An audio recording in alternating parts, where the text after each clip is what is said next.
Hello, my name is Kim Behrendt, and I'm the president of student government here in UW-Marinette's campus. And I am Tyler Borkowski, the executive vice president on the UW-Marinette campus of the student government.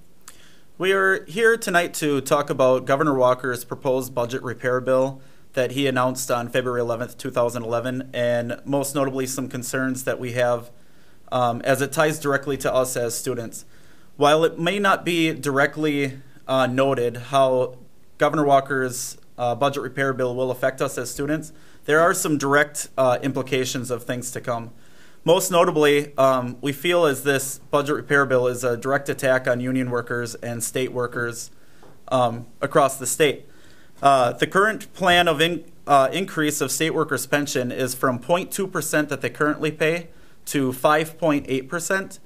And also, he is looking for them to contribute, go up in contribution from 6% to 12% on their health insurance premiums. Now, these numbers don't seem like much when you take them just out of left field. But if you were to put that in context, if you take a professor who has a PhD and they're earning $30,000 a year, just off these two increases alone, they are now looking at taking a $4,000 a year pay cut, which puts them at $26,000 a year to educate us as students. Yes, and expanding off that, Kim, I would like to say that this proposed bill by Governor Scott Walker will affect state workers as early as possibly March, meaning these workers must start paying in with these increases to health care and pension during that time.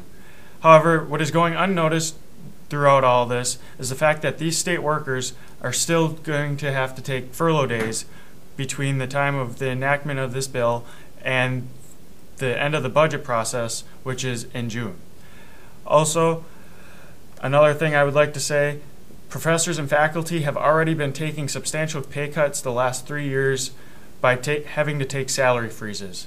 With these salary freezes, due to inflation within the market, this is like taking roughly a 6% decrease in salary. This will not benefit our state workers or our professors on our campuses.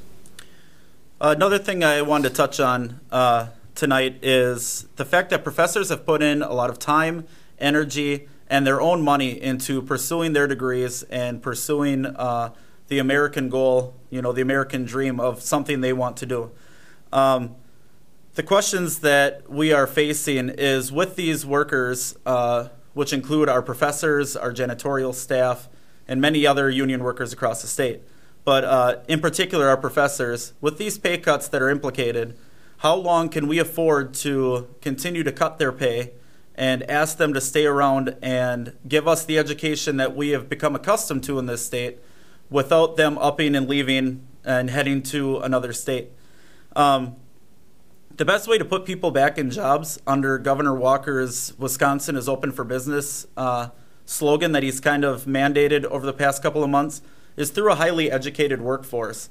The problem being, if we continue to make these cuts at the state union worker level, that highly educated workforce is going to possibly still be put out the same number, but the quality of education is going to drop significantly as we are looking then to backfill in positions with maybe less PhDs, less master's degrees. We may end up having to drop our standards completely for our professors who are teaching us, in which then we are looking to turn around and reinvest in Wisconsin's economy. A final point that I'd wanted to touch on was that the fact that Governor Walker seems to be pushing this through pretty expediently seems to me like he is practicing bad government practices.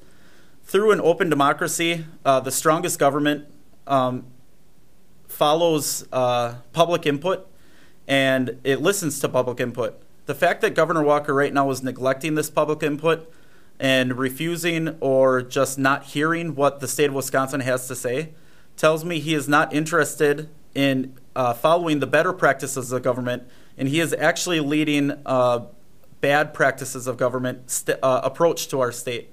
These are things that concern us as students, and we are just asking and imploring that Governor Walker listen to the state of Wisconsin before he makes some of these drastic changes. Thank you.